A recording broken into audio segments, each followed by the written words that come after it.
Join the team. Yes! Hey, this is the theMCGuiRE review, and today we are going to be taking a look at a brand new game from Grand Gamers Guild that's called Stroop. Now, we do have another game that's out of that shop, a newer one as well that just got done with a Kickstarter called Unreal Estate, which I've been really impressed with and is really cool.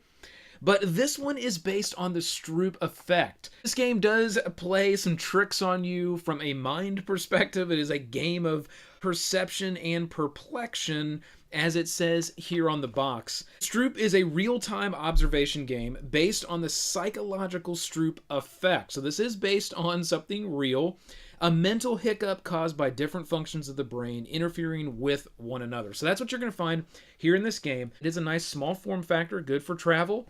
I do like to call that out on some of these smaller based games. Made of a nice hard cardboard here. And inside, all you're going to simply find is a very, very short rule set. And you'll see that here, just a front page here, a couple inside pages, and there's a few things here on the back. So it's a very, very simple rule set. And then you're going to find two decks that are included. One that has a blue border that you'll see here, and all those cards in that deck do have that blue border. And they are the same as what you'll find here, outside of the fact that they have a blue border. And this is what you would call your advanced deck. After you really start to get good at this game, you start to play, you're going to want to use this deck, which is going to make things a lot tougher. Then you're going to have your standard Stroop deck here, which has quite a few cards in it. You can see there. I do love the artwork here on the back. It's got all the different colors kind of listed out over the word Stroop there. I do like the way that this looks here, just the artwork that's on the back of this card. And then on the fronts of these cards, it's going to be very, very simple. You're going to have cards like this big, right? But it's, it's not solid. It's all lowercase. Here's the word blue in a solid black color, but all uppercase. Here's the word blue, and it's red, but in lowercase. And that's what you're going to have here for all these cards. Just very, very simple colors that are going to be on the front.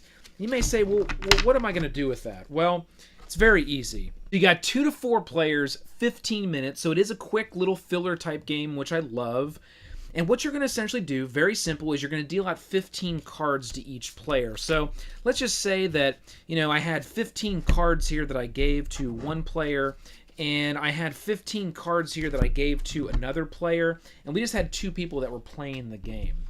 What's going to happen now is each one of those players are going to start. You're going to shuffle those cards up, and you're going to keep those cards ready. And then you're going to draw one card from the deck, and you're going to put it down. That's going to kind of be your starting card. Well, this one says yellow, and it's in kind of a red, and it's what we would call hollow, and it's an all uppercase. So that would be our starter card. And then what you're going to do is you're going to draw cards into your hand as fast as you can, and you're trying to get rid of those cards and putting them out into the center. So there's 2 rounds to this game. The first round is you're going to play every card that is described by the card that's laying down. Now, round 2 is going to be a little bit different. We'll get there in a second. But round 1 is every card that is described by. And what that means is this card says yellow. So that means I'm going to be drawing cards out of my hand. I'll be drawing those cards as fast as I can. So this first one, it says 5 and it's blue. Nope, it's not going to work. I'm going to draw another one. Little and it's blue. Nope, it's not going to work. Draw another one. Black and it's red. Nope. Black and it's blue. Nope. Okay, red, but it's yellow. So this card is yellow. So I'm going to be able to go ahead and throw that down. Now, once I do, it says red, but it's yellow. Okay, so I throw that down. Now I say red. So it's essentially what the card says. So now I look at my hand. Oh, I got a red card that I had in my hand already. So I'll go ahead and throw that down. Now my opponent's going to be doing that same thing as quick as they can. Well, this is red. It's a red card, but it says black. So now I'm going to look at my hand. Oh, I have no black cards in my hand. So I'm going to pull it up. Oh, I just pulled one. It says 6 and it's hollow. Doesn't matter. I'm looking for a black card. So I can put that down. And this is going to continue to go until your 15 cards are done. Now, once you get to a point where you don't have any more valid cards to play, you can yell stop. And at that point, That means that you don't have any more valid cards to play, and if I did happen to have valid cards that I could still play, their opponent would be able to just to continue to easily go through any cards that are in their deck to try to get their cards in their hand completely done before the opponent would. And that's really the gist of trying to win each one of the rounds, is getting to the point where you have emptied your deck out of your hand, off of the table, and onto the center pile. So that's round one. Round one is kind of easy. What it does is it sort of steps your mind and it steps you into the game. All you do is look at the card, what's described by the card. So another example, this says 6. And it is in black lettering, but if that was our start card, that would mean that the first thing I'd be looking for is a color that has 6 letters. And any color that has 6 letters will be a valid color to be played. And then after I did that, let's say that would be yellow. So I put down yellow. Now everybody's trying to just get a yellow card. So the first round, again, is only the cards that are described by what's out. Now, round 2 takes it up to another level. Round 2 is where it's going to hit the cards that you want describe the card that's out. So let's go ahead and use our 6 here again as the example for round 2. So let's say round 2 started and that was the card here that we have that's on top, because between the rounds you're going to go ahead and divvy these cards back out. You're going to shuffle them and you're going to put them back in to players' hands. That's how that's going to work round to round. And then what's going to happen is, let's say we start round 2 and we have the 6.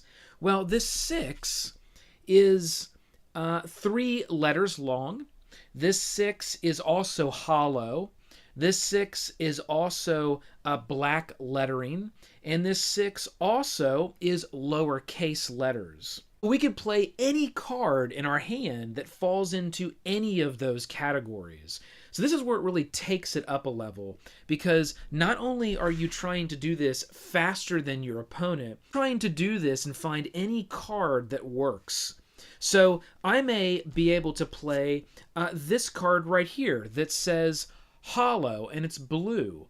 And the reason why I can play this card is because all of these letters are lowercase and our 6 is lowercase. So that is a valid card to play there.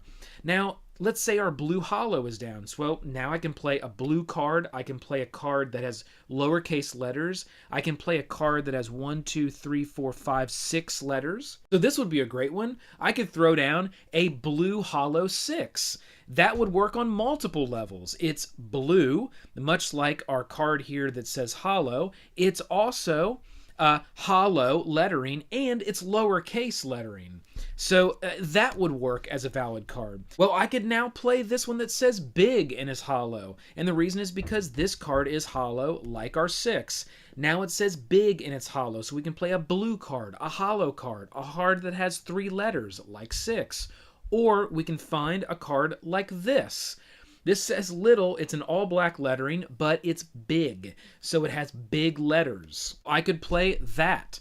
So you can see how round 2 gets much more in depth as you go through towards that end game. You can see how much easier round 1 is when you get a card that is just described by the center card versus a card that describes the center card. So round 2 is much more difficult because it is a game that is very fast paced. Do the same thing going into end game. You're going to keep going as fast as you can, and I'll tell you, if you've got 3 or 4 people around the table all playing this, all yelling out, trying to think, okay, what's next?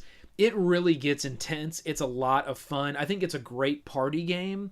So to end that game on the second round, it's once again the first person that's going to yell stop once they don't have any more legal moves that they can do within their hand or their deck. At that point, all the players are going to go around. You're going to count up how many cards you have in your hand, how many cards you have in your draw pile, and the player with the fewest cards is the winner of Stroop. So again, there is an advanced deck to make this game even more challenging if it isn't challenging enough, especially with that second round of the standard game.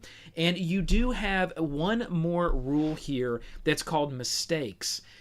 So let's say someone is playing and let's just take, for example, you've got this card here that has all capital letters. It says little and it's in black and it has 1, 2, 3, 4, 5, 6 letters in it. Well, let's say I just wanted to throw down this. That is a 4, has 4 letters, has red, and it's hollow, and it's lowercase. So this would not be a valid card for round 2. Let's say I threw that down there.